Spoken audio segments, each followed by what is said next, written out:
Oi, boa noite. Agora ainda é tarde, né? Porque eu prometi para a professora que eu ia fazer o vídeo hoje antes da apresentação do pessoal à noite, porque também não seria justo, né? Daqui a pouco eu tô indo pro estágio e eu quero fazer esse vídeo antes que a professora pediu. Então, assim, eu tenho uma colinha, né? Que não tem como. Tipo, assim, tem algumas coisas que a gente esquece, né? Foge do nosso alcance. Mas eu quero agradecer muito o pessoal da sétima fase que, junto comigo, me ajudaram muito a fazer esse trabalho, que não é um trabalho assim, tem muito assunto sobre ele, muita pesquisa, é, muito artigo sobre isso, e você tem que meio que peneirar ali o que realmente é certo, o que realmente vale, que se você colocar no Google vai aparecer inúmeras coisas, mas você nem sabe se tudo está certo, né? E como a medicina vai avançando, a gente tem que ir procurando as coisas em artigo. E a gente conseguiu fazer o trabalho, acredito que ficou um trabalho feito. Eu sou muito grata aos meus colegas da sétima fase, que é a Graziele, o Lucas, a Jéssica e a Graciele. Eu acho que eu errei o nome, né? Tá. Graziele, Lucas, Jéssica e Graciele. E eu sou Eliane, da décima fase, né? Então, com a graça de Deus e ajuda dos colegas e ajuda dos professores, eu estou chegando ao final da minha faculdade. Eu não estou conseguindo participar das aulas porque, tipo, tem um estatuto lá que diz que você tem que fazer muitas horas, tem que preencher o teu currículo das horas de estágio, então isso conta muito. E não tenho como estar presente na aula, eu sinto muito, porque a turma é muito boa, sem falar que a professora Thalita, não é porque eu sou aluna dela, eu já fui aluna dela em outras matérias, e eu posso dizer e afirmar que ela é uma excelente professora de um conhecimento sem igual. Então, nosso trabalho foi sobre pneumonia, o exame físico e cuidados com dreno de tórax, né? Então, peço desculpa por não poder estar presente, mas vamos ver o que sai aqui, tá? Eu, eu vou começar. Então, a pneumonia é uma inflamação pulmonar causada por vários tipos de micro-organismos e agentes químicos. As principais causas infecciosas de pneumonia incluem bactérias, vírus, fungos e protozoários. A pneumonia também pode ser resultado de aspiração brônquica. O paciente ele pode broncoaspirar líquido, sólidos, e também até a própria saliva. Às vezes, se você engolir a saliva, ela vai para o pulmão, ela vai criando se você não tem tanta resistência, ela acaba criando uma inflamação nos brônquios e acaba levando uma pneumonia, né? Que pode ser grave e nos piores dos casos acaba até levando à morte, né? Então, dessa aspiração brônquia, né, que eu já falei, e também tem a da inalação de substância tóxica ou cáustica, que pode ser fumaça, poeira ou gases.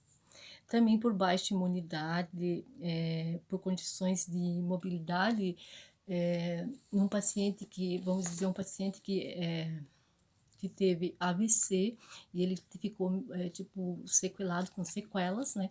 Ele vai ter mais probabilidade de adquirir a pneumonia, porque ele não faz exercício, a respiração dele também não é tão boa, às vezes não tem condições de ter acompanhamento de fisioterapeuta quando sai do hospital depois de um AVC. Uma das causas também que deixa debilitada é o ICC, diabetes, DPOC, bastante comum ter pneumonia, o HIV, né, que deixa pessoas com a imunidade baixa, entre tantas outras coisas que relacionada à imunidade do paciente, é, pode ser doenças que são crônicas e nem crônicas, mas que debilitam o paciente, uma má alimentação, tudo são causas que podem levar a uma pneumonia. Uma idade extrema, avançada, com certeza também. Uma intubação que o paciente precisa ficar na respiração mecânica é muito comum, mas é muito comum mesmo o paciente ter pneumonia, porque ele vai às vezes para o hospital e vai fazer uma cirurgia, qualquer procedimento, e foi internado por alguma outra coisa e acaba sendo entubado e indo para UTI. Isso por uma experiência própria minha de ter trabalhado na UTI por alguns anos. Eu cuidei muito dessa parte de aspirar o paciente, sabe? As prescrições de enfermagem são muito rígidas sobre a aspiração do paciente. Por quê? Porque você tem que cuidar muito nessa parte, porque o paciente ele está ali entubado e aquela secreção, se você não tira, se você não aspira corretamente, ele vai broncoaspirar esse catarro e ele vai causar uma pneumonia grave e talvez ele não consiga nem sair dali, porque ele já está debilitado, né? Então, isso de pneumonia em centro intensivo é muito comum, é bem mais comum do que qualquer um possa imaginar. E isso é uma coisa que me marca muito, sabe? Do paciente ir para UTI e, assim, por falta de cuidados mesmos, a gente acaba vendo o paciente pegar uma pneumonia e acaba, às vezes, nem se recuperando, né? E os sintomas da pneumonia são falta de ar, febre, dor de cabeça, dor no peito, perda do apetite, tosse, com ou sem catarro, né? E em caso mais grave, a falta de oxigenação nos alvéolos dos pulmões pode causar cianose e como é que eu posso explicar? Por falta do oxigênio, da troca do pulmão, dos oxigênios, os alvéolos vão ficar colabando. Daí eles não têm aquela troca gasosa que o pulmão faz naturalmente, e isso vai colabando e vai causando essa dificuldade da respiração, e é nítido a cianose nas extremidades, né, que são dedos da mão, dedos do pé e os lábios, às vezes, muitas vezes aparece que assim, as orelhas ficam bem pálidas e eles ficam sudoreico, né? Então é um sinal bem de casos mais graves da pneumonia, né? A queda de pressão arterial é fato, né, nessas horas, porque o paciente fica todo pegajoso, suando frio, e ele tem um pouco de perca de memória, e quando o caso é mais grave, né, ele tem a perca de memória, tipo, meio que, como diz, sai da casinha, né, e a frequência cardíaca sempre é elevada. Então, aí você tem que, daí, aí vai os passos, né, que, que vai seguindo, e a gente precisa fazer o exame físico. O exame físico, a gente tem que se atentar muito pela inspeção, palpação, percussão e ausculta. Esses casos, essas 4 partes, são bastante importantes. Mas a escuta, para mim é fundamental, porque quando você conhece um pulmão, uma respiração normal de um paciente, você automaticamente, quando você coloca o esteto e vai escutar, você vai ver que a respiração dele, do catarro, ele não consegue fazer aquela respiração completa, então você vê que ele fica curto, o catarro não consegue sair, nem ele fica ali, sabe, indo e voltando, indo e voltando. Isso é nítido na ausculta, sabe, quando você está escutando com o esteto. Também você escuta quando ele está colabado, ele tem como é que eu vou dizer, ele fica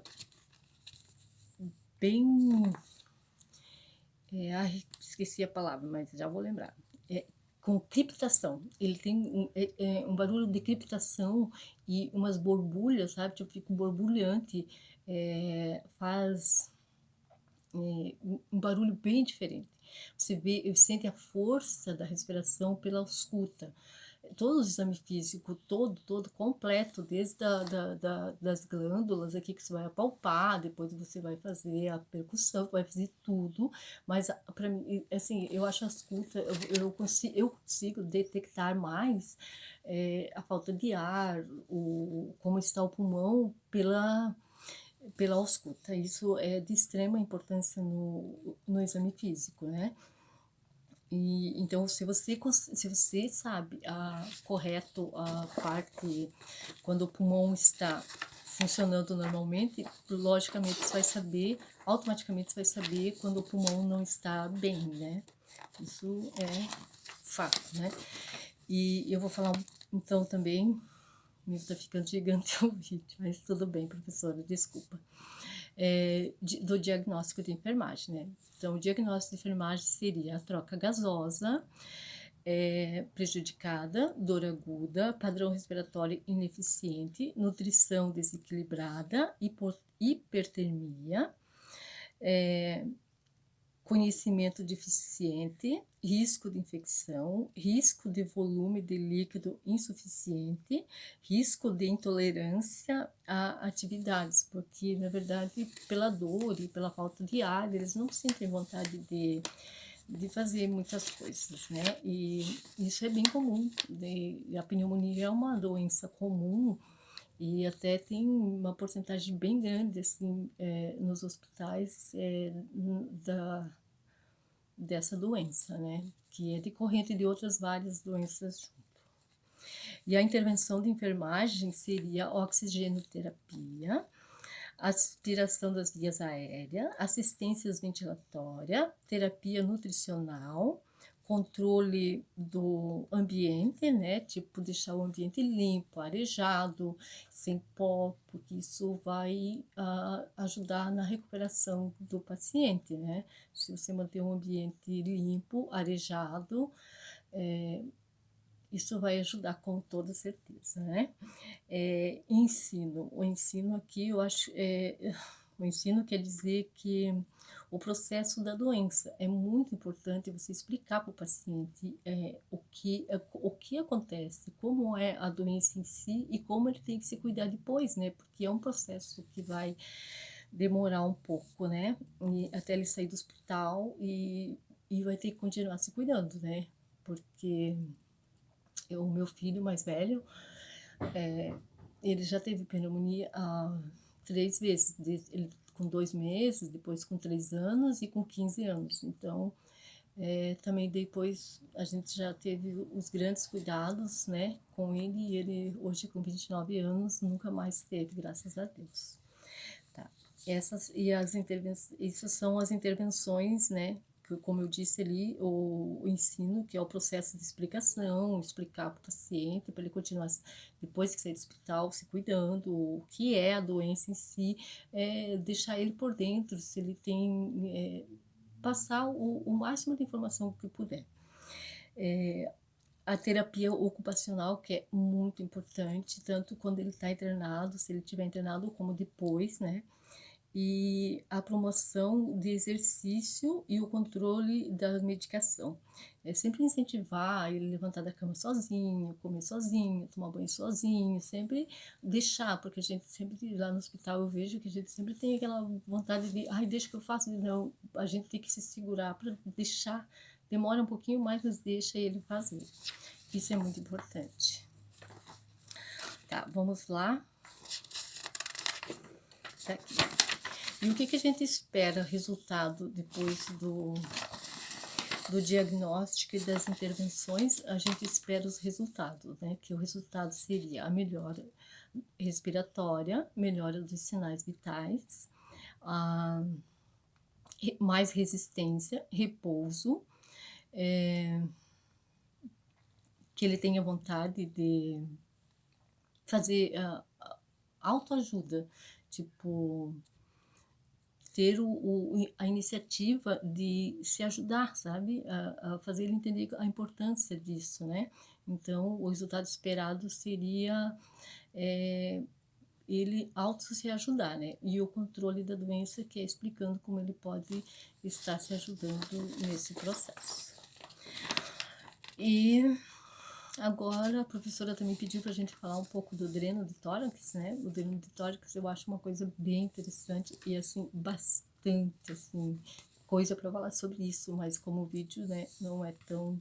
A professora pediu um vídeo e eu não posso ficar, tipo, 3 horas falando, então a gente tem que meio que resumir, né?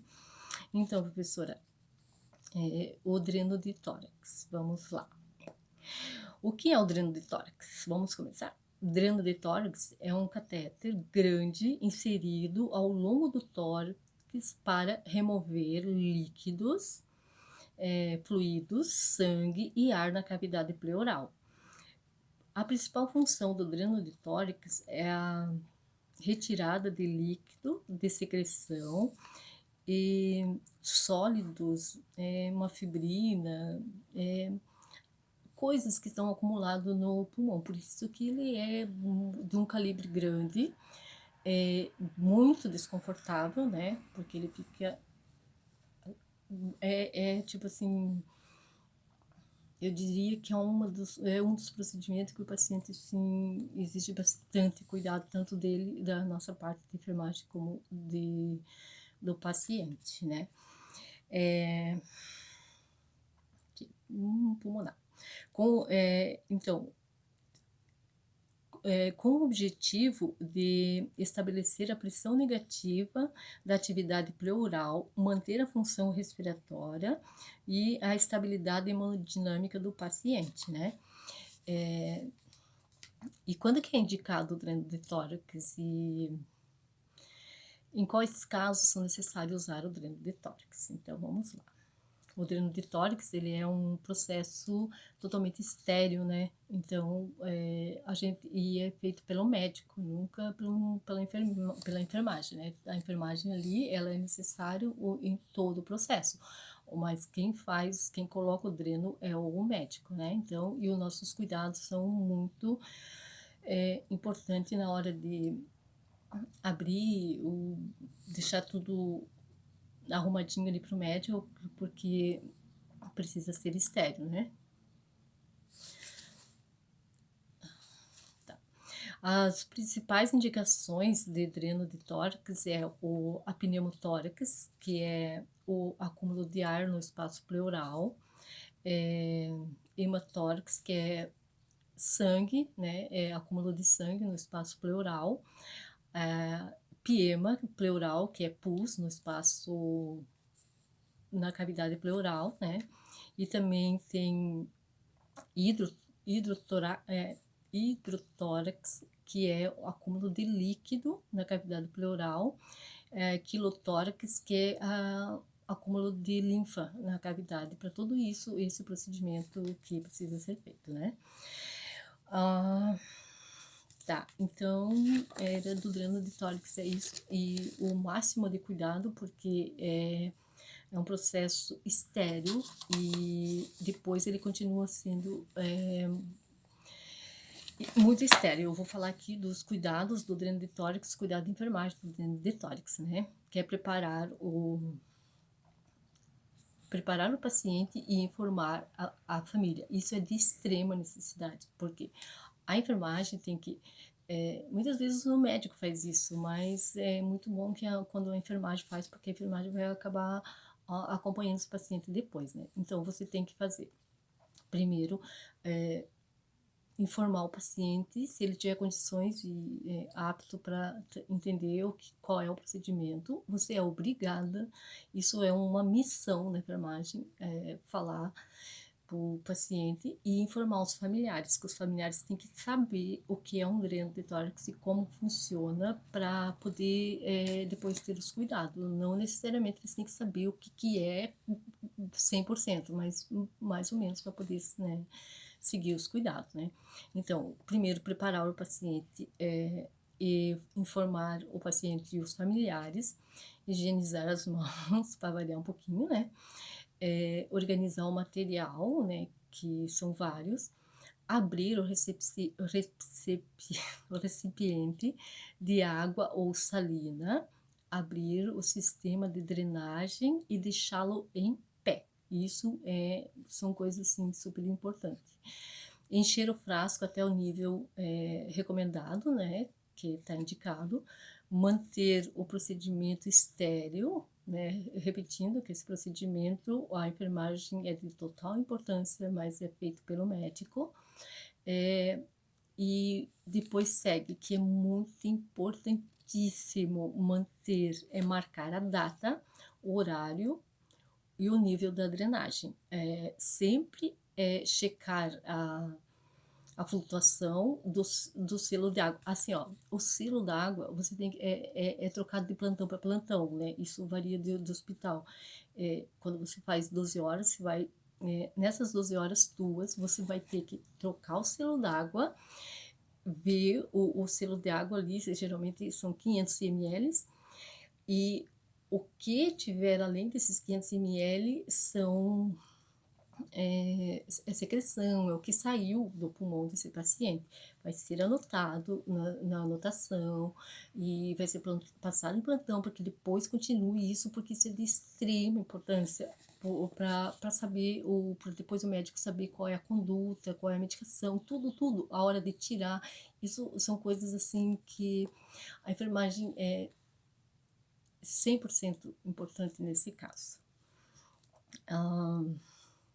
Nas trocas de plantão, é bastante importante o paciente saber, né, na evolução dele, né, lógico, e passar o plantão corretamente e estar anotado tudo o que você fez no dreno, porque é um processo estéreo, continua sendo estéreo até ser retirado, né?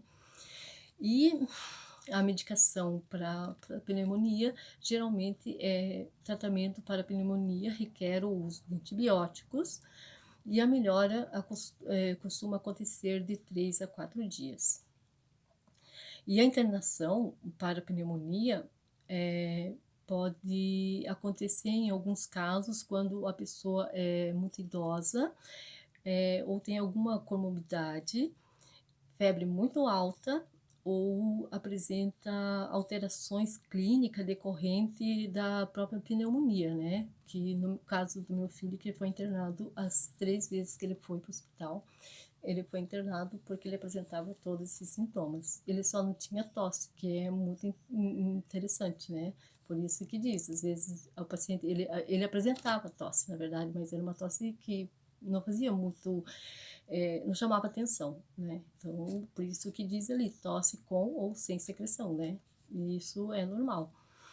E essas são as medicações, às vezes o paciente evolui para o internamento, depois acaba saindo tudo bem, vai embora e continua se cuidando. Alguns ficam com sequelas, outros precisam ser entubados e vão para terapia intensiva, né? Centro de terapia intensiva, que é a UTI. E lá, daí, os cuidados são bem... a medicação se o paciente estiver entubado, ele vai ter... Ele não... Então, cuidar muito da aspiração, né? Que isso é de extrema importância. E as medicações vão continuar sendo prescrito pelos médicos, né? E você, nós como os enfermeiros, vamos ter que estar sempre atento aos sinais, né? Sinais vitais, sobre a pele do paciente, sobre o estado clínico geral, né? E os exames, geralmente, que são pedidos quando o paciente chega e com suspeita de pneumonia, né? Radiografia do tórax, tomografia do tórax, hemograma completo, exame de escarro, hemocultura, gasometria arterial. E se caso o paciente fica internado, ele vai continuar fazendo exames a pedido médico, que são exames bastante aprofundados, como for, depende da evolução desse paciente, né? Eu não sei, professora, se eu esqueci de alguma coisa, mas, assim, eu tentei fazer o melhor que deu para fazer. E eu agradeço a professora por ter dado essa chance. Muito obrigada. E agradeço os meus colegas de coração. Sou muito grata por tudo e eu espero que continuar sendo uma boa enfermeira daqui para frente, porque já faz quase 20 anos que eu sou uma técnica e eu já passei por bastante coisa e eu gosto muito do que eu faço e tenho um carinho imenso por essa faculdade, por esses meus professores que eu amo muito. E é isso. Um beijo e vamos lá.